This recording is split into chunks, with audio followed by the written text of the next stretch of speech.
Hi everyone, welcome. We'll give it just a couple of seconds for Instagram to catch up. In the meantime, I will introduce myself. My name is Celine Figueroa. I am with the Denver Museum of Nature and Science, and I am so excited to bring you stories with scientists today. We've got two stories with scientists today. So we have this one and then another one at 4:30. We hope you can join us for one, if not all of them. Today we have Maddie Eyolfson, and looks like we have a request from her to join. Accepting right now. While Maddie joins, I will continue to welcome everybody. Hi, Maddie. How are you? I'm great. How are you? I'm doing well. Thank you so much for joining us today. No problem. I'm excited to be here. So, for those of you who don't know, Stories with Scientists is where we get to interview a bunch of brilliant, just brilliant scientists who happen to be women, and they are amazing. Maddie, you have such a cool job. So, you are an applications engineer at Aero Electronics. What does that mean? Yeah, so I get to work with really, really smart people all around North America, and I get to help them design the new upcoming cool products that you have in your home, that you have in your car, that you have at school. So think about when your car beeps when you back up, or when you have a watch that connects to the internet on your arm. I get to work with the people that design those, and I get to help kind of pick what goes inside to make it work. That is so cool. And again, for those of you just joining us, we have Maddie Eyolfson from Aero Electronics, and she's telling us a little bit about her path to how she got to where she is. We'll be checking those comments in that chat. So if you have any questions that you're curious about, or just want to tell Maddie how awesome she is, go ahead and type that in the comments, and we'll do our best to keep track of those. So, applications engineer, can you tell us a little bit about what experiences and education led you to where you are today? Yeah, so I grew up really liking math. Math was something that I really loved from when I was little to even today. I love nothing more than solving a math problem, which is probably not everyone's cup of tea. But that led me to get a degree in mechanical engineering in college. So I studied at the University of Denver, and I originally wanted to be an electrical engineer.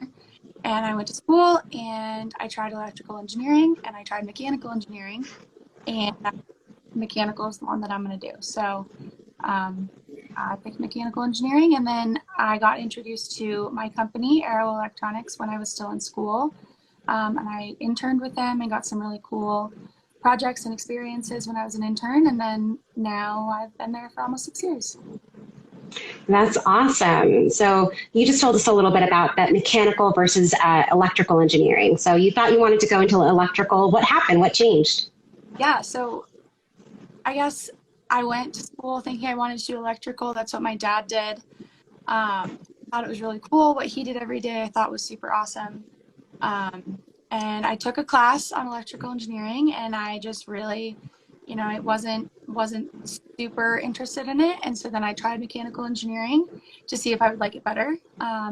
And I did. And what I really, really like about mechanical engineering is you get to use a lot of math, and it's a lot of like using your hands. So it's a lot of building things and testing things, and doing things that you can see with your hands, which is really exciting, I think.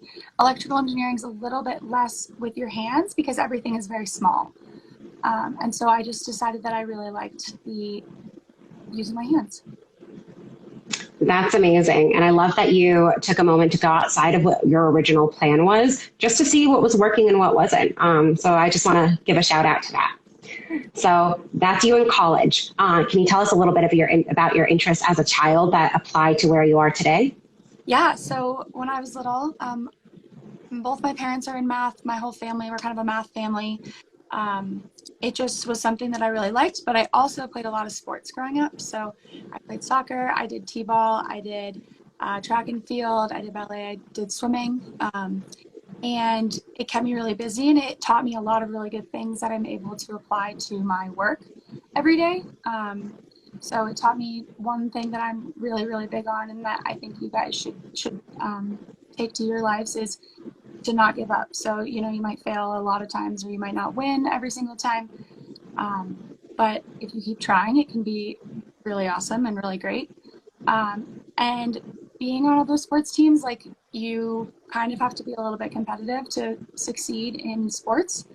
And that's something that I think has really helped me. So it's taught me that to never want to give up and never quit. And that's something that I definitely have taken with engineering, because it's hard. And some days you run into a lot of problems, and some days you can't solve them all. And so taking the experiences from sports growing up, just never wanting to quit and waking up the next day and trying it again. That is great advice. And I think that's applicable to literally any career field, but especially STEM, where sometimes there's a solution and you just haven't gotten there yet, right? Because it's a really big problem. So speaking of some of those challenges, can you tell us about, have you ever had a time or a challenge that made you doubt your ability in your career, and how did you handle that? Yeah, so I can give a couple examples. So when I was in school, I swam in college, and I also did engineering, which both take up a lot of time.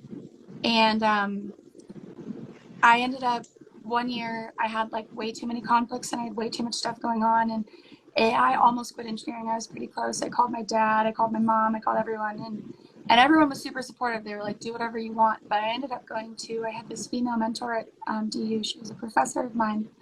And I went to her and she was like, look, we're going to fix this. We're going to make it work. And she made it so the scheduling worked, and it made my life a lot easier, and it made it so that I could continue. And obviously I'm super glad that I did, because I wouldn't be here today if I hadn't done that. And then even just sometimes like at work, one of the things I like most about my job is every single day I get to try something new. I know it's never the same day, 2 days in a row, but sometimes that comes with challenges. So you see a problem that you've never had to solve before, and sometimes that gets really, really frustrating. And sometimes all I want to do is sit on my couch at home and watch TV. I don't want to solve a problem. But luckily, so far, my competitive nature, every morning I wake up and I try again. That's great. And I think you just gave us two really, really important reminders there that I want to highlight. One of them is that you asked for help, which I know is sometimes really, really hard to do, especially when you have just a set of expectations and a way that you think that your life is going to go, right? Or the way that you think the semester is going to go, or even the day. And you paused and you asked for advice, and then you asked for help. So I love that. And I want to give you kudos for that. And then the other thing, and I want to bring this up because I heard you say it another day, it's that you've come across a lot of problems. Have you come across a problem that you haven't been able to solve yet? Probably. In the grand scheme of things, I probably have. Most problems, especially the big ones, I like to break down into small problems, because it's a lot easier to solve a small problem than a big problem. And, at work, I get asked lots of questions that I don't know the answer to, and I have to go find that answer. I have to get with my team to help find that answer. And most days we're able to figure it out. But currently, there are definitely some problems that we're working through that we don't have the answer to yet. And I would say there's a lot of careers where, it might take a long time to find an answer, which is definitely okay, because when you do find the answer, it's going to be that much more rewarding. It's very, very true.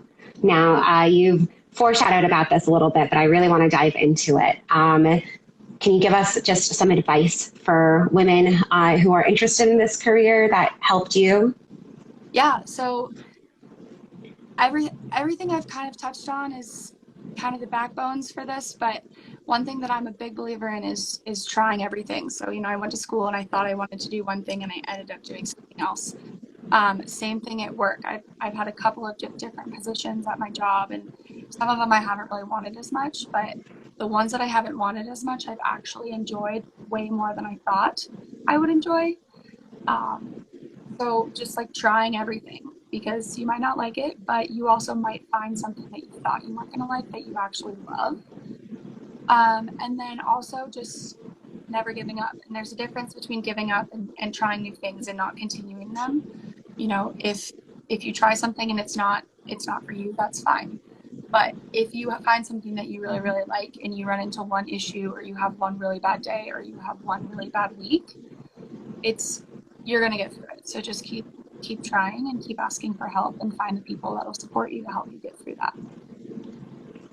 That's wonderful advice. And you're getting lots of support in the comments. I want to point one out in particular. I'm not going to pronounce usernames because Instagram usernames are hard to pronounce, but someone said that they love that and it's about finding answers rather than knowing them. And again, just a great reminder. So love the audience insight with that one. So we've talked about the advice. We've talked about how you got here. Let's talk about where you are. Can you tell me what is the coolest thing that your career has allowed you to do? Yeah, so a lot of you, if any of you are familiar with aero electronics, you might have heard of the Samcar. But the Samcar is a car that some engineers at Aero designed to be able to be driven with only your head. So like currently you drive with your hands and you drive with your feet. That's how you turn the car and that's how you stop and go. But there's some people in the world that are what's called quadriplegic, which means that they only have use of their head. And it's very cool that my company built something that they could drive. So I actually got to drive it around a few times, which is super awesome. And I get to sit in the car and I literally only drive with my head. So to turn the car, there's some sensors, and to turn right, you turn your head right, and to turn left, you turn your head left. And then you have like a little tube that has a pressure sensor at the end, and that's how you stop and go. And that's probably the coolest thing that I've gotten to experience, because it's taking all types of technology and putting them towards people that need the help more than we do. Oh, that's wonderful. I'm going to go ahead and post the link for the Samcar video that you have on YouTube for folks who are interested in learning more about this fantastic project. Definitely a worthwhile project. So we talked about the coolest thing. Can you tell us the wildest thing that you've ever done on your like day-to-day in your job? Yeah, so I actually got to work on a project with trampolines, and I got to go to work every day for like a month and just bounce on trampolines, which isn't like, if you think you're going to go to school for engineering, you don't envision yourself jumping on trampolines every day. But we were actually trying to solve a problem using some sensors and figuring out where you were on the trampoline for the sport trampoline. And so we had to build prototypes and we had to test them. And so we took turns jumping on the trampoline and looking at the data and then jumping on the trampoline again. So definitely not something I thought I would do, but it was awesome. That sounds like so much fun. And that is a great example of one of the problems that you figured out how to solve. Some problems you think on and you lay on the couch and give your brain a break. Other problems you show up to work and you literally jump on a trampoline. Well, Maddie, I've learned so much from this. This is about the time that we have. Any parting thoughts that you want to pass on to our audience? No, just remember that science is really cool, and there's so many different types of science that you can do. There's math, and there's science, and there's all the other acronym words for STEM. But just try it all, because you could be the next person that comes up with the next rocket ship, or the next car that can be driven with your head, or the next flying car. So just keep at it. And thanks for having me. Thank you so much, Maddie. And again, I just want to highlight, like, you were into sports when you were younger. You kept that going through college, and it helped instill that motivation to keep trying. You were into math, and you found a career that was able to, like, fulfill your love for math and be able to use that every day. So I just want to give you just a thank you again. And thank you so much for joining us. Yeah, no, thank you so much for having me, and have fun with math and science, everyone. Thanks. And then for everybody else in the audience, we have another Stories with Scientists in about 15 minutes. Tune in at 4:30 for another great story with one of DMNS's own. Thank you all.